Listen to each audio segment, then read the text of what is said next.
This is Hannibal here from the Hannibal TV on YouTube, and today I have the founder of Applied Behavior Research, who's a world-renowned expert in human behavior, specializing in persuasion, influence, and interrogation techniques. None other than Chase Hughes. How are you doing today, sir? I'm good, man. How are you? Excellent. I'm usually a wrestling podcaster, so it's quite an honor to talk to someone like you of your intelligence level. And you also run NCI University. Yes, sir. I do. So for people that aren't familiar with you, can you talk to us a little bit about your background and work? Yeah, I did 20 years in the U.S. military. And after that, I wrote a book that somehow became a bestseller, despite me not spending money on marketing and stuff. And I kind of developed a lot of these programs for interrogation and behavior profiling and stuff like that. And they really caught on. And I started training the government about midway through my career. And it just kind of caught on. So I train everybody from intelligence operatives to psyops to corporate America and even car dealerships. So that's kind of the short story. And as far as psyops, we always hear about psyops, and a lot of people question if they're even real. What type of training would you do to train companies on how to perform a psyop? When I'm teaching psyops, I'm talking about I teach the actual U.S. Army Special Operations Command psychological operations guys, and when I'm teaching those guys, it's a very different thing from what I would teach to a corporation. But there's a lot of crossover, because whether you're talking about PR or marketing or branding or anything like that, it's absolutely just human beings communicating with human beings. We're just dealing with a human brain at the end of the day. So there's so much overlap that in my workshops, I have these kind of a VIP workshop that I do every week. And I have school teachers in there and doctors and psychiatrists and high-level government officials in there. So it's just fascinating to me that I never thought that this would have so much crossover into so many avenues. But it definitely did start with interrogation and the behavior profiling, kind of the government side of everything. The video where I first saw you was a viral video you had about 3-ish weeks ago about the whole New Jersey drone situation, your breakdown of it on your YouTube channel, which people can search up, Chase Hughes. Yeah. Do you think that was a psyop? Because rewatching it before we did this interview, you point out a lot of points in that ended up becoming true. Like the term "not nefarious" was used many times to describe the situation by many different people, and you said that was one of the things about a possible psyop. If similar terms are used, and if things just kind of drop out of the news with no explanation, like this kind of did. It went from being literally the biggest news story in the US to now nobody's talking about it. Yeah. Surprisingly, some other stuff has happened. There's this attacks that happened that kind of took over the news cycle. And that's one of the things, like, and when I teach people about psyops, there's a checklist of 20 things. And each one of these little 20 things, you score it on a 1 to 5 scale. And it essentially gives you a score from 0 to 100. And if you want to go through those, we definitely can. Oh yeah, I'm very interested in that. Okay. So it may take me a minute, if you don't mind me just kind of rambling for a bit. No, for sure. It's not Okay. rambling. Okay. So number one, the first thing you want to look for is timing, the timing of the event, what's going on around the world. So does the timing feel suspicious or coincidental with some kind of other event, maybe like an election coming up? So like an example of this would be maybe a story about water contamination surfaces during some kind of big corporate scandal. And the second item is emotional manipulation. So does the news story provoke fear or outrage or guilt without a lot of solid evidence. So like if you're seeing a bunch of reports showing all these crying children and dying wildlife, but they're avoiding causes and solutions, that would be a 5 on that one. And number 3 on this list is uniform messaging. So are there some kind of key phrases or ideas that are repeated over and over again all across media, just like a copy paste campaign? So like if every outlet starts using the word unprecedented or weird or avoidable tragedy, that's a big one there. And number 4 would be missing information. So are alternative views or critical details excluded? So if you saw something where only a few sources discuss this timeline or other possible contributors to it, but everybody else is not really talking about the facts, that's a big deal. And it seems like, oh, well, maybe that's just how the news works. It's not how the news works. It should never be how the news works. But we've kind of gotten used to that. We've kind of developed a little group apathy to that. So number 5 would be simplistic narratives, which we definitely heard here. And this would be like, is the story reduced down to good versus evil frameworks? And it doesn't always have to be that, but this is where, let's say, something blames one company entirely while ignoring the systemic issues. So what I call this, when it comes down to profiling the news and media bias, this is called symptom focused and cause blind. So we're blind to the actual causes of what's going on. And there's people who are just narrowing in on these tiny little symptoms. So number 6 would be tribal division. And this is just, does it create an us versus them dynamic? So like locals are victims, outsiders are blamed. That's pretty easy to spot. Number 7 would be authority overload, maybe. So are there some kind of questionable experts that are driving the narrative? Maybe we remember this during the pandemic a few years ago. So this is like, let's say non-environmental experts dominate the airtime to support policies, or just maybe one doctor when all the other doctors who disagree are deplatformed. That's a huge deal. That would be a 5 for a level 5 on that one for a lot of recent events. Feel free to stop me anytime. Number 8 is a call for urgent action. So does it demand some kind of immediate decision without a lot of reflection? So like you've seen this with campaigns that push for these immediate donations or rapid policy changes, and that's very easy to spot. Number 9 is a big one that's happening today, and this is the overuse of novelty.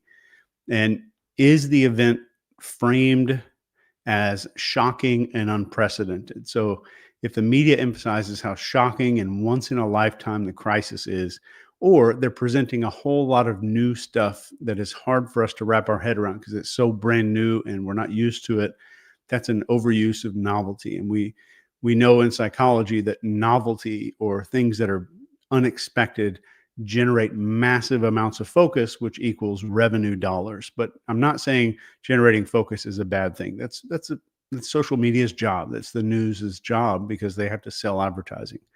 So that's their number one goal, is to sell ads. We have to remember that. Next is this financial or political gain. So are there some kind of powerful group that's going to disproportionately benefit from what's going on? Like a company offering, let's say, cleanup services is also lobbying for government contracts to do this same kind of thing. And when I say cleanup, you can just replace that word with something else. And I think you'll get that. 11 is suppression of dissent. So are there critics out there that are being silenced or labeled negatively? So like if you hear any opponents being dismissed as conspiracy theorists or deniers or something like that, they're kind of getting labeled or they're getting ignored. And number 12 is false dilemmas. This is where are there only just two extreme opinions presented? So either you support this policy or you don't care about the environment and you're a total asshole. And 13 would be the bandwagon effect. So is there pressure that you can visibly see online or on the media to conform because so many people are doing it? And we see this with social media influencers posting these identical hashtags somehow, all of them, or shifting, maybe adding a country's flag, which I won't say, to their profile photo. And 14 would be emotional repetition. So this is something using the same emotional triggers being repeated excessively, like destruction and suffering imagery being looped endlessly. 15 is cherry-picked data, statistics that are selective or out of context. 16 would be logical fallacies, like the straw man argument and flawed arguments used to dismiss the critics. So the critics are labeled maybe out of touch without addressing their points. So they're attacking character instead of the argument itself. 17 would be manufactured outrage. This is like you just asked, does outrage seem really sudden or just super disconnected from the facts, like viral memes that escalate quickly with not a lot of explanation? And then 18 would be framing, if we spot framing. So like, is the story shaped specifically to control how you perceive it? So the crisis framed as something that could be framed in not one other way, but they're not doing that. 19 will be rapid shifts in behavior. So like, are there groups out there that are adopting symbols or actions without a whole bunch of clear reasoning? And 20 is historical parallels, which is one of the most important. So like, does what I'm seeing right here mirror some kind of manipulative past event that we know happened in the past? They know it works, so they're going to kind of copy the same blueprint again. So that's kind of the 20 checkpoints. And I can actually send you the full PDF grading system so you can put it in the notes underneath the YouTube description. Thanks. Yeah, that would be useful because I'll make that an individual clip as well. As far as the UAP cover-ups and government secrecy, how do you view the government's historical handling of UAP information? And what do you think drives the secrecy surrounding UAPs? Do you believe it benefits or harms society? That's a good question. I don't know much about it, so I won't come on the show claiming to be an expert in UAPs. But I was, for a few years, in charge of the entire underwater robotics, underwater unmanned systems for the U.S. Navy here on the East Coast. And I would say that if you're seeing a bunch of whistleblowers come out and they're talking about information that's supposed to be classified and they're not being put in jail, I want you to pay very close attention to this. And I'm saying this to the people watching. If you're seeing whistleblowers come out, violating a non-disclosure agreement with the U.S. government should land you in jail. And they're just going on Joe Rogan and they're all over the news and they have a book launch and all kinds of stuff coming out. I would be very, very suspicious. And if the information seems to be largely coming from government sources, like the government's attempting to popularize the idea of UAPs and stuff like that, I would say that is a deliberate effort. And it's either that they're the most incompetent people in the world, like with this New Jersey thing that's going on, or it's smart and calculated and they know what they're doing. And if it's smart and calculated and they know what they're doing, that speaks for itself. Very interesting. As far as the whistleblowers and the treatment of the whistleblowers, what do you think about the narrative about UAPs changing in recent years? Do you think it has to do with what you're talking about here, that it's a form of manipulation, that there's congressional hearings now, Senate hearings, people aren't just being classified as crazy if they're talking about it? Yeah, I think there was, just based off the evidence, and I'm not saying that I have proof of this, I'm not some government insider, but just based off the evidence and going off of past historical ways that the government has acted, if we're seeing all these congressional hearings, we're seeing the government do all of these things, we're seeing these whistleblowers not really face any consequences, this has all the hallmarks of a deliberate program to normalize UAPs and to normalize this kind of stuff in our modern society, to make it less fringe. Maybe they're getting ready for some kind of big thing, or maybe they're normalizing it so they can maybe release some information in the future, and it's not going to be a huge deal because we've kind of gotten used to it. As far as media manipulation, how big of a factor is that with government psyops? Government psyops do not work without the cooperation of local media. And this is every psyop person that works in actual psyops in the military will tell you this. Like, cooperation with any kind of local media is absolutely critical, because it's all about shaping and crystallizing not really ideas, it's identity. I want to shape how a person sees themselves. The ultimate goal of psyops is I want to get a large group of people to redefine a sentence in their brain that says, I am blank. So it's, how do I define myself? I'm a Democrat. I'm a Republican. I am standing up for justice. I'm doing the right thing. I'm all in for legacy, et cetera, et cetera. So I want you to always like tune your brain in when you're listening to the media is, how is this person that's on the media talking to me right now, how are they shaping my identity? Because that's the most effective way to shape human behavior. If I can change the way that you are trying to portray yourself to the public, I get your behavioral change just as a byproduct of that. And that's just an automatic thing that happens. So I only have to change the identity.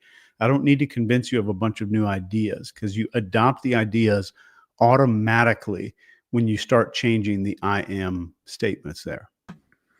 As far as the media manipulations surrounding the Tesla bombing situation, what's your opinion on that? I haven't paid enough attention to it, and I feel like if I commented on that, I would feel fraudulent. I mean, I could go on about it, but it would just be some dude. It wouldn't be an expert. It would just be some dude who saw it on Twitter a few times and doesn't know a lot about the case. What's your opinion on the 9/11 situation? That has a lot of the same hallmarks. You know, one of the weirdest things I've ever seen in my life is that this fire in the Tesla burned for hours, and this guy's burned to a crisp, and his passport and his ID survives. And it's the same thing that happened in 9/11. And that's just absurdly convenient. And you would have to be very, very suggestible for that to really make sense in your head that, oh yeah, passports survive a fire that can melt solid steel. I've heard you talk about the fake attacks that led to the situation of military acts against Cuba in the past. Is it easier to manipulate people back then than it is now with social media and everything? Yes. So back then there was a lot of control over information sources. So if the government wanted to manipulate society, it was a lot harder because there's not cameras on every street corner. There's not people with cell phones all over the place and access to limitless information. So I'd say it's harder to manipulate today when it comes to events. And I want to make this point. When it comes to creating an event or staging events, that's tough to manipulate people. But when it comes to shaping opinion and manipulating how someone sees the world and how they see themselves, it's 1,000 times easier today than it was then. So it's kind of reversed. So manipulating events has gotten a lot harder because of access to technology. Manipulating ideas has gotten a lot easier because of access to technology. So how much was manipulation used as far as getting the Vietnam War off the ground, getting the U.S. heading in there and having a lot of the public behind it? I think a lot of that was public manipulation, but we have to understand that if there's a war that's just and the government still needs to get involved with it, they would still want to get the public's buy-in. They still want the public to be supportive of the effort. So The word manipulation simply means that I'm doing something to cause someone to think or do something that they normally wouldn't have done.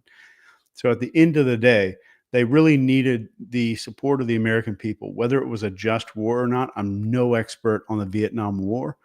I'm no expert on warfare in general, but I would definitely say that there are psyops involved in if the U.S. is spending over $1 trillion on anything, there's going to absolutely be a psychological operation involved with this. And all of this stems from this guy who literally wrote the book on this stuff.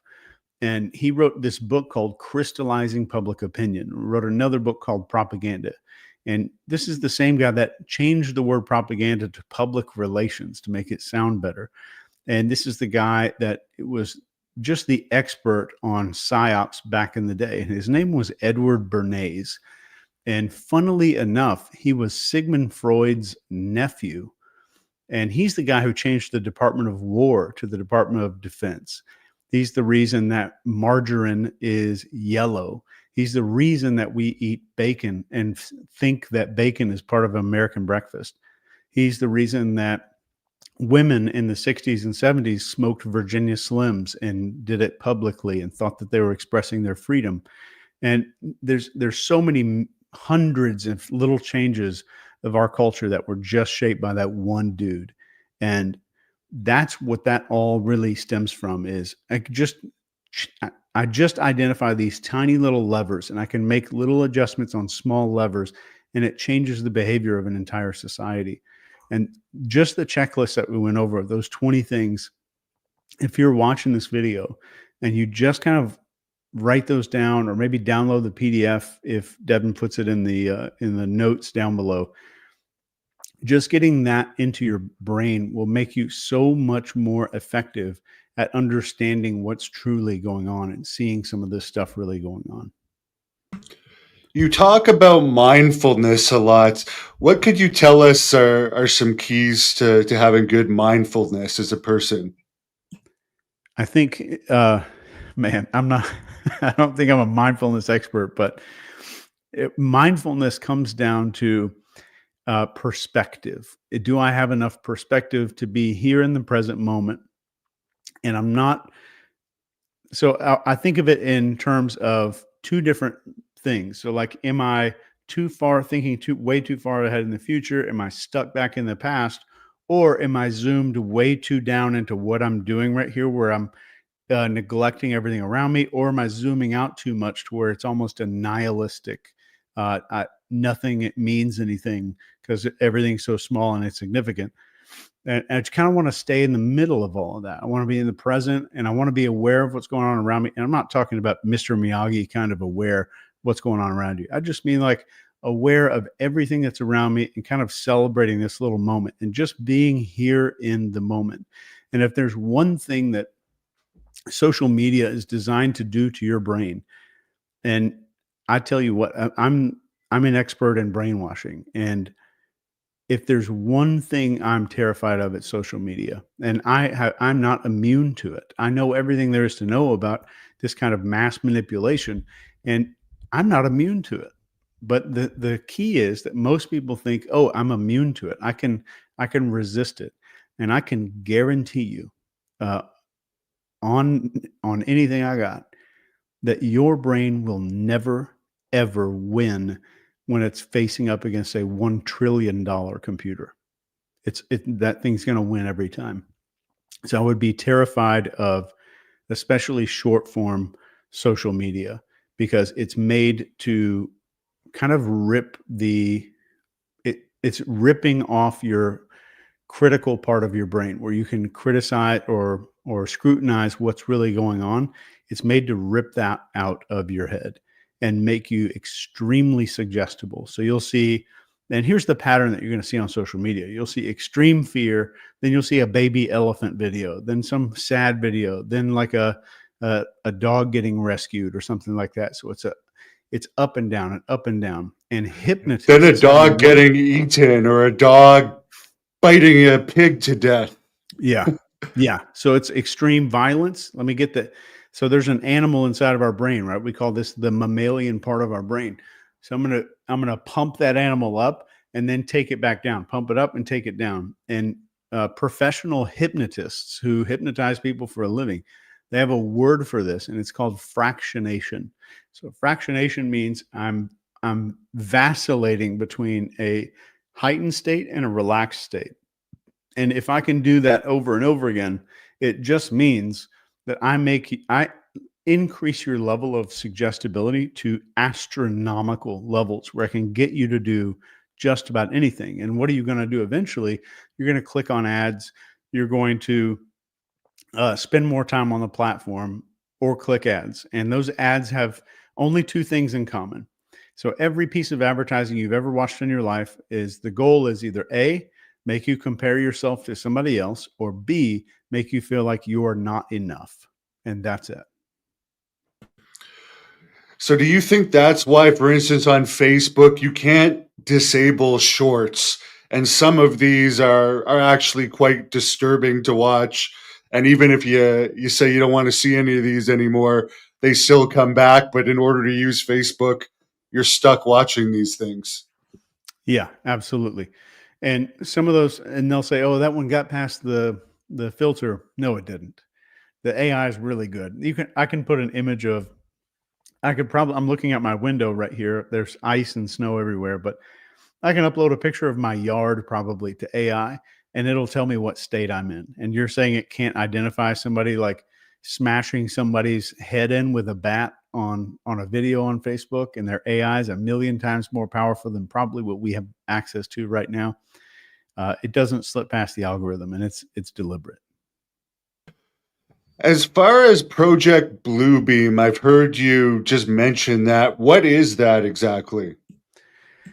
I don't know a whole lot about it, so I'm not an expert. I'm maybe an expert on MK Ultra, the kind of the mind control programs, but Bluebeam was originally made to be a completely fabricated and simulated second coming of Jesus, because this was written decades and decades ago when religion was still very, very popular. So this was a second coming of Christ, and they were going to stage it with using holograms and all kinds of crazy shit where you're going to see stuff up in the air, and you're also going to hear voices. They're going to use this thing called a sound laser. There's other kinds of things like an LRAD, a long-range acoustic device where we can beam sounds and make it seem like you're hearing sounds that are right beside you. There's some other stuff that's a little more controversial and debated on whether or not it even exists. But they're essentially staging this that kind of brings the world together.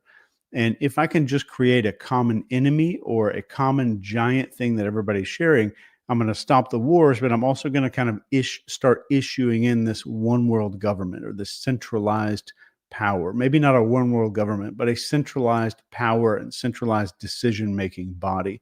And that was the overall goal. And a lot of the theories nowadays are that Bluebeam has kind of been rewritten to be this, let's fake a alien invasion. So let's take these aliens up in the sky. We're going to fake a bunch of ships attacking the Earth. And now what do all these countries need to do? Russia and US and China are all going to work together with all the bad guys. Are all going to work with everybody else to help build these weapons to defend ourselves against these fake aliens that have been staging this attack. And during that process, we'll spend some money. The military industrial complex will continue just blossoming like crazy.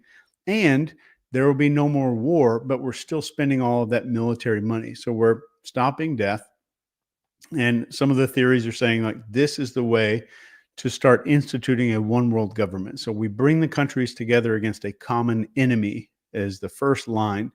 Then we start spending together and developing weapons together for a common enemy that has the capacity to threaten the whole tribe. So if we go back to our ancestors, something that could wipe out our little tribe of 150 people instantly brought everyone together, no matter their differences, whether they disagree with each other. So I always, as a behavioral expert, my default is anytime I'm looking at an event is if I rewound time 50,000 years, maybe 100,000 years, The average group of human beings was 150, 225 people. How would what's happening right now affect one of those tribes? So, how would this work on a tribal level? And am I seeing things that are happening today that would very much influence that tribe of people? Is there a common enemy being brought in? Is there some kind of manipulation that makes us trigger some kind of response to authority, response to tribalism, response to hyper focus on something that's a potential threat, or a complete manipulation of our emotions, which we just talked about with that fractionation stuff. And speaking of UAP, if there was some type of large scale revelation about UAPs, what psychological effects would you anticipate on the global population? And what are your insights as far as do you believe that the reported UAP sightings are purely physical phenomena, or could there be a psychological or behavioral element to these experiences? You mean with abductions? Yes. I think there could very much be a phenomenological. That's a big word for me, but there could very much be a behavioral element to this. I mean, there's the CIA started experimenting with aerosol LSD, and this is on the public. This is documented. This is not some theory. Uh, Aerosol LSD into crowds and stuff like that a long time ago. So some of this may be that, and one of the if you're thinking of this from an anthropological level, and I'm speculating here, but one of the most fascinating theories I've heard, and I wish I could remember the guy's name, um, was that we have a built-in trauma of something that looks like an alien. And one of the reasons that a lot of these alien encounters feel very sterile and surgical is that our first huge trauma of our life is when we're born, and we have this memory of a being with giant eyes and this no nose and mouth, which is covered up by some surgical mask, and lots of giant bright lights over our head. So this kind of gets imprinted in our psychology and almost becomes part of the collective unconscious of what aliens might look like. And I'm not discounting aliens or anything like that. I'm just saying from an anthropology standpoint, I think that's whoever came up with that theory, I think is very profound and really thought about tribal mechanisms of thought in the Carl Jung collective unconscious. It's just fascinating to me. Why would they do that LSD spraying into crowds operation? What would be the purpose of that? I think they were just testing out LSD.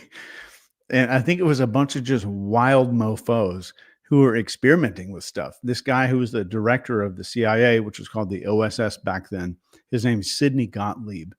And he literally quote, and I think I'm quoting exactly as he said it. He's telling all of his directors of all of his departments, he's like, we need to be ready. And all of us finally have an opportunity to raise merry hell. And I think that kind of hints at what he wanted to do and what they wanted to do. The reason for introducing LSD into the country was the Korean War had just kind of started coming to an end, and we had these American prisoners who were brainwashed, and they were making these just bizarre videos to the Americans.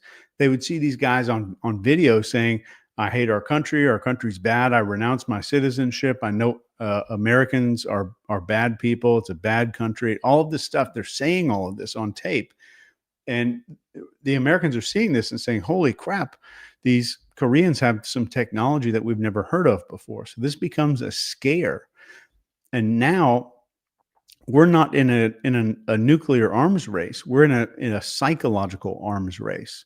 We're thinking that someone has a psychological weapon that we have not yet discovered. So the CIA is racing to uncover the secrets of mind control and how mind control works. So they recruit a bunch of ex-Nazi scientists. This is none of what I'm saying is theory here. And they bring them to the United States. They start experimenting on people like crazy. And I'm saying, like, we all like want to think, like, going back to your question, there must be some logical reason why they're doing some of this. I don't think there was for a lot of this stuff. They had this one operation, and you can look this up on DuckDuckGo. It's called Operation Midnight Climax, and Operation Midnight Climax this takes place in San Francisco in some dingy hotel, as I'm imagining it in my head. And there's a one-way mirror there in the room, and they have these prostitutes go down and grab these unsuspecting dudes and drug them with LSD in the bedroom and start doing crazy stuff with them while these scientists are observing from behind this one-way glass. This is a real thing that took place, uh, funded and orchestrated by the CIA. So the funny thing is, in our population, so we're thinking about, just going back to your question, we have this tendency to think, oh yeah, our government did that decades ago, but they would never behave like that today. They wouldn't do that stuff today. There's so many people who think that way. Like, well, something like that would never happen in today's day and age. Somebody would blow the whistle, or somebody would say something. Just wait 100 years when all the shit that's going on today starts becoming public, and the stuff that's happening now gets released. And it's the same story for the past 200 years. It's like, oh yeah, we did that. Sorry about that. We regret doing that. And then the next thing gets released, and it's up. Sorry, we did that. We regret doing that. So it's just kind of a process that goes over and over again. So I'm not saying that something is happening right now with these drones and it's some kind of government operation. I don't know for sure. And I'm skeptical of anybody who has a ton of certainty. The more certainty I see somebody have on the internet, I get way more skeptical, because unless they have a video, photo, or something like that, or they have some evidence that they show they know for sure, I don't know for sure. But let's look at history. Let's look at what history has done, what they've done in the past. Because when you look at a human being, if I see someone do something a few times, that's what's called a behavioral pattern. And I can predict the future if I understand behavioral patterns of what they've done in the past. If that makes any sense. Does that make sense? And as far as the drone situation with the government's response to it, do you think it's helped or hurt the public's trust in the government? Because it seems like there were some clear lies that we received over that. Yeah. This drone situation was the most brilliant and beautiful opportunity for the government to completely restore faith in their credibility, because it was, I think, trust in government, and this shows in all of these surveys and polls as well. A friend of mine, Scott Rasmussen, invented this Rasmussen poll. Even talks about this, that our trust in government in the last few years after the pandemic and stuff was at an all-time low. And then this drone thing happens, and they release these statements that look like you asked ChatGPT to generate the most random thing that actually doesn't convey any information that it possibly could think of. So yeah, I think it's almost irreparably damaged the level of trust that this generation, that people alive right now, are going to have in the U.S. government. As far as, you seem to be a very aware person of what's going on and everything you're talking about, the importance of mindfulness and awareness.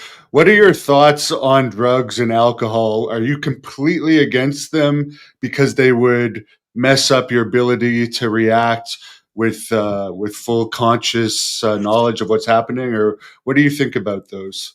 I'm well known to have a cocktail. So I'm not against any use of drugs or alcohol. As a person who is as a neuroscientist, I will say that some drugs that are legalized and common nowadays are a actual neurotoxin. It is a neurotoxin, and this is the drug that starts with an M that people like to smoke.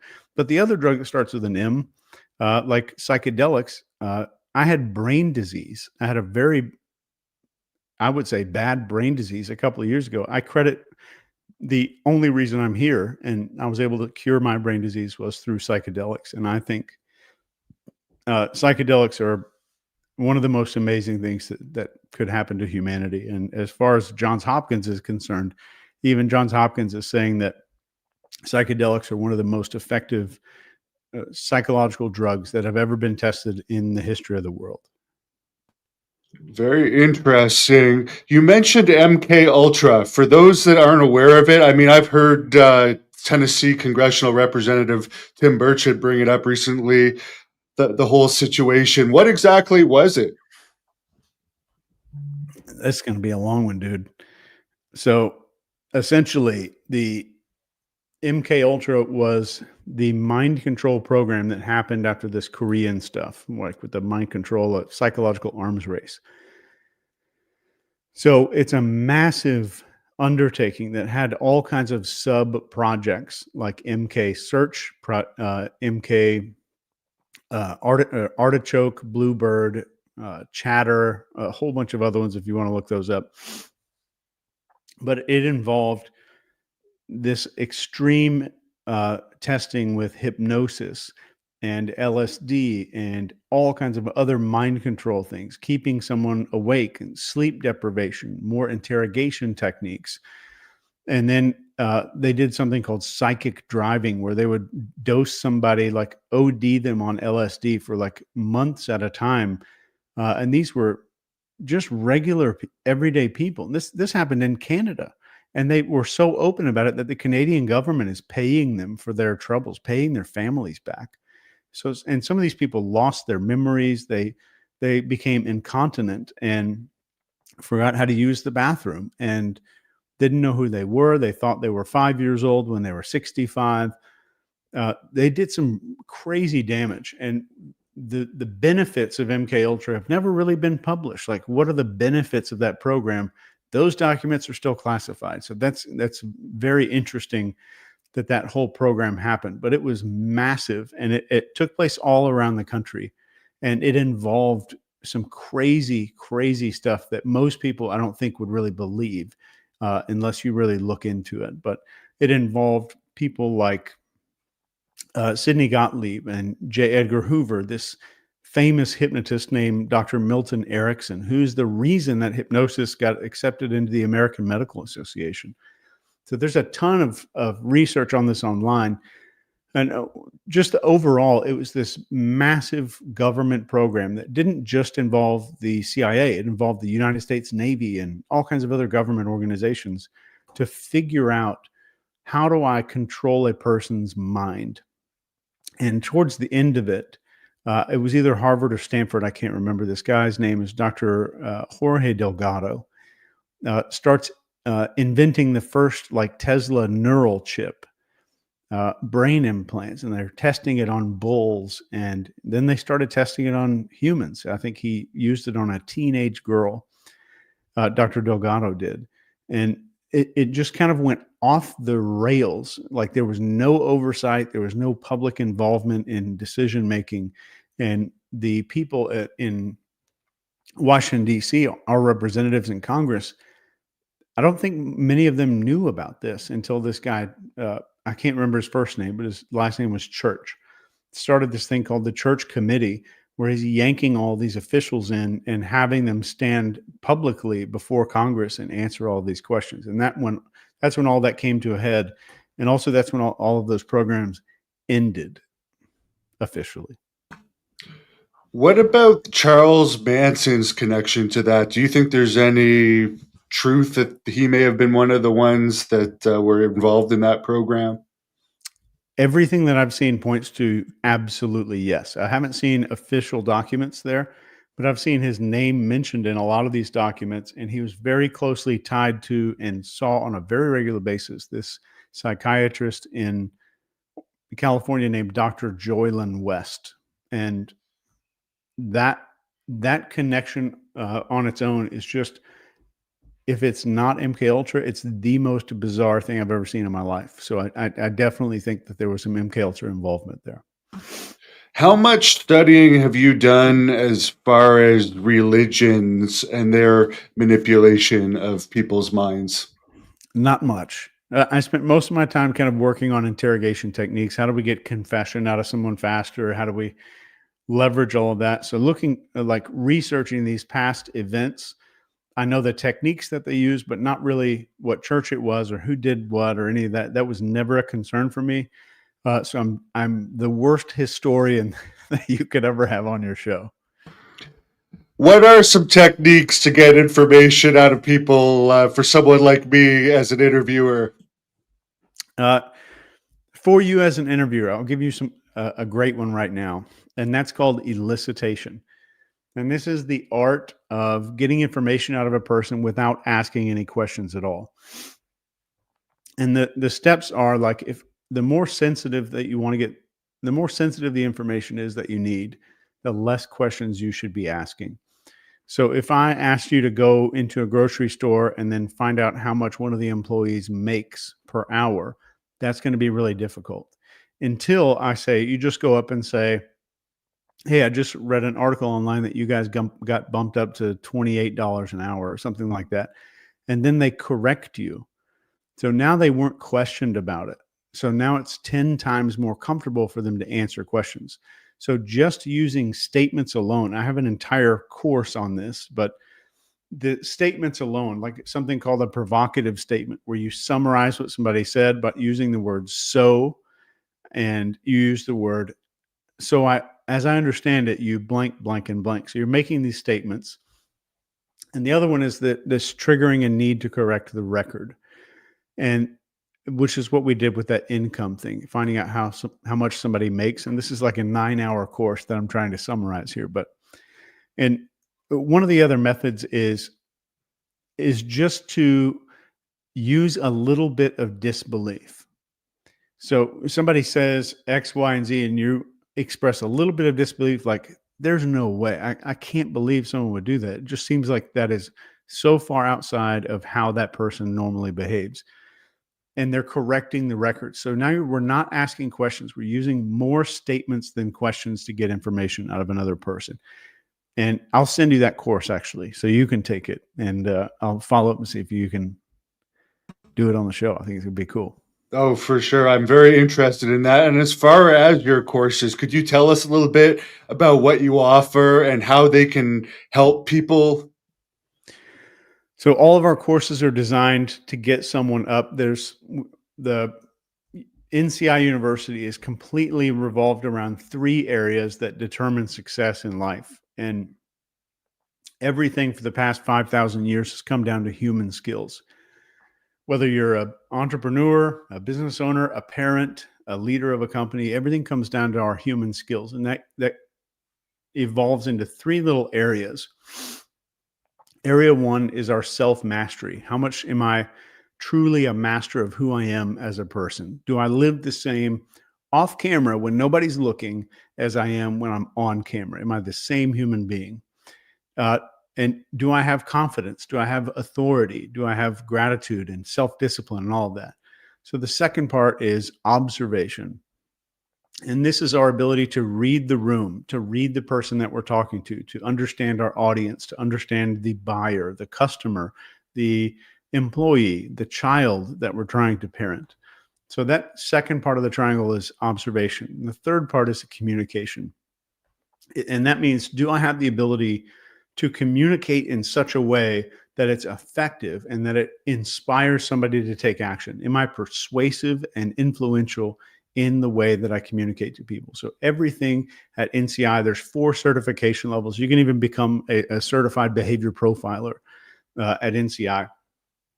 But there's these 4 levels, and it's designed to level up your knowledge on those 3 areas in life, because everywhere you look, you can see where someone failed or where they succeeded in business or life on that triangle right there. As far as some of these individual whistleblowers, I mean, you're talking about be aware of what these whistleblowers are coming out with if they're not going to jail. Could you comment, maybe, I don't know how much you know about Louis Elizondo and David Grush, some of the stuff they've been saying about their government work inside supposedly secret UAP programs that apparently they're now allowed to talk about parts of? Yeah, I think if they're out there and they've been authorized to talk about parts of it, then somebody in the government said, we want you to go out to the public and talk about these parts, but we don't want you to talk about these parts. So that has every single hallmark that you would look for out of, like, is the government trying to deliberately push out a very specific piece of information so that the public consumes it, and it either gets normalized or sensationalized to the point where we are now kind of getting more comfortable with this UAP idea. So it's a person that's still following, like David Grush is still following the regulations, and he's telling to the public what he's been told to tell to the public. So that's really what we're seeing. Maybe I'm wording that in a way that makes him look nefarious, and I hope not. I don't think he is nefarious. And he may not be aware that he is even part of this. He may just be aware that he's heard information. They've told him he can talk about some of it.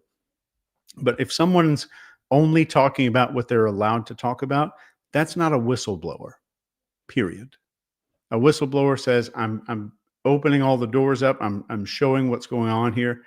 And if you are in the government and you start releasing classified stuff, you experience a life like Julian Assange. That's what I'll say. If their life is not looking like Julian Assange, they're not releasing stuff that they haven't been told to release. I'm not familiar with that person, but I'll have to look them up. He was the WikiLeaks founder. Oh, he was the WikiLeaks founder. Interesting. Yeah, and there was even a British guy that I guess leaked out that there was some type of extraterrestrial officers or something within the government that he had hacked something, and the U.S. government is saying if he ever leaves Britain, he's going to be arrested. I don't know if you're familiar with that guy. I'm not. But that might be a case where he legitimately has something then. I would say I'm not an expert on UFOs or UAPs. I'm an expert on PSYOPs to a degree. And when I see anything like this start happening, I'm looking at the human element of this. Why haven't they faced the charges of somebody else who revealed information in the past? And that's the question I'm really asking. So there may be a lot of people listening right now who are like, oh, aliens are real. He doesn't think aliens are real. I know nothing about aliens and UFOs. I'm not an expert in that stuff, but I am an expert in this human manipulation game that's going on right now. And that's what I'm seeing in most of these corners. So all I'm saying is be skeptical. If you see somebody from the government or a former government person, listen to everything that they have to say, but be skeptical and try to understand, like, are they withholding information that they've been told to withhold? And we see that way too often. Have you heard of Dr. Stephen Greer? Oh, yeah, of course. What do you think of him? Because a lot of people would describe him as a sect leader, but some of the stuff he says seems legitimate. Other stuff, there's definitely questions.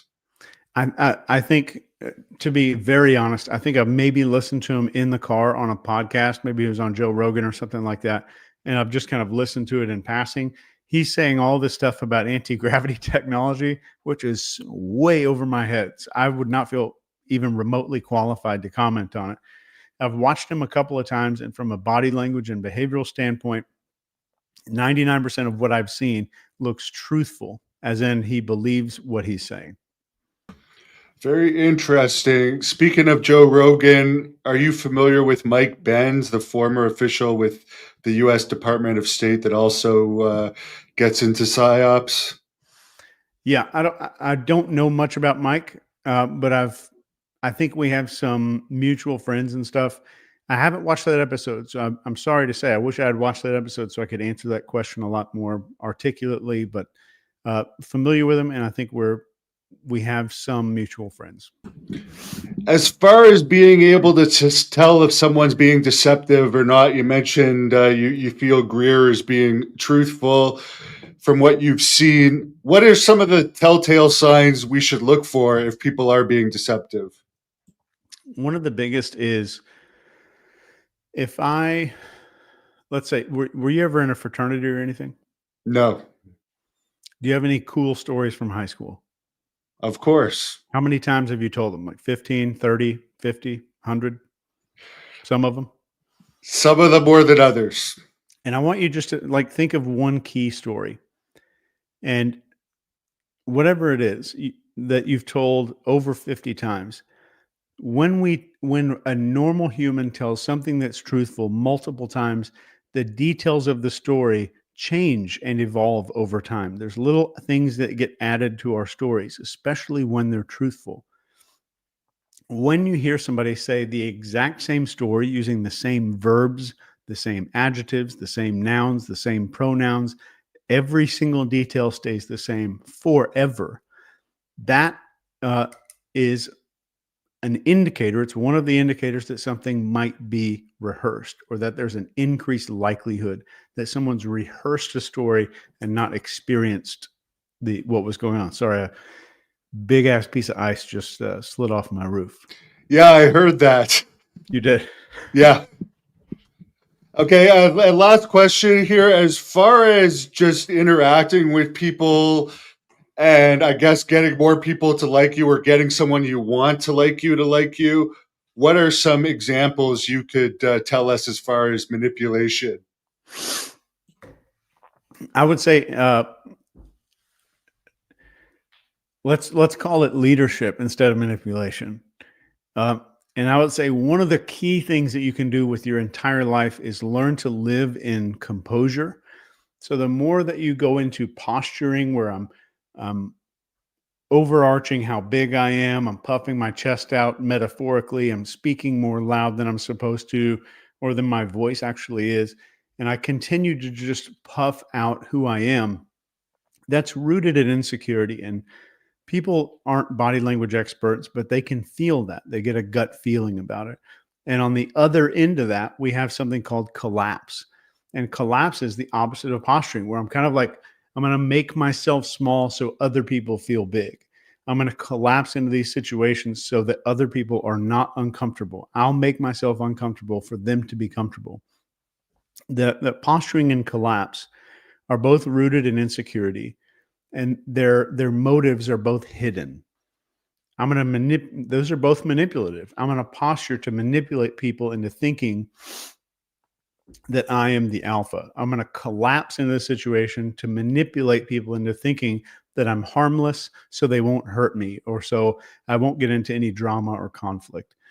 And composure is the center of that, where we learn to just be, maybe the mindfulness is the key to that too, but living in composure means that I'm in integrity, and I've worked on myself to develop a level of internal belief of confidence, not hierarchy. And that the number one way to ruin your ability to persuade another person is A, judgment, and B, to view the world as a hierarchical place. So I walk into a room and I'm instantly trying to think, am I above or below the people in that room? If you start getting into hierarchical thinking, that ruins your self-confidence and your level of authority. Because if you're truly not in hierarchical thinking, you're going to treat everybody the same and equally and kind, like a leader would. So I would go all in on, do I live in composure? And I have tons of classes on how to do this stuff. But if I sum that up, at the end of every day, where was I on that little pendulum? Did I swing over to collapse? Did I swing back into posturing sometimes to make up for myself collapsing in some situation? And that's number one. People don't follow people who are the clear leader. People follow the people who are the most followable. And people who are followable are the people who have the trustworthy movements. They're not freaking out. They're not shrinking down. They're trustworthy. They move slow and they're calm. So, I think I've got an allergy here today, but what I would do is challenge yourself for 1 week. Can I move slower than everybody else in the room? And just slow your body down, which will slow your psychology and your mind down. And a lot of people obsess over things that are so far outside their control. And I would say that's not a good thing. Worry about your family. Yeah, I heard you give that advice. If you can't do anything about it, don't worry about it. Yeah, it's like a hurricane. So there's a bunch of books that you have put out. Where would people pick up some of these if they want to learn more about your theories and advice? Everything is on Amazon, and you could just go to nci.university if you want to look up any of that stuff. And the new book that just came out is called the Behavior Operations Manual, which goes into all of this PSYOPs, but it's a textbook, like it's a massive phone book sized textbook for all of this stuff. So it's definitely not for everybody, but that's the newest book that came out. Very good. Well, I really appreciate your time. I'm actually probably going to have to watch this 2 or 3 times to get all of the information processing in my mind. But I appreciate you coming on and sharing all your information. And I'll let you close this off with whatever you want to tell the people watching. Devin, thanks for having me on, man. Cool show, making this transitioning from wrestling. And I think we put this PSYOP into a full Nelson. So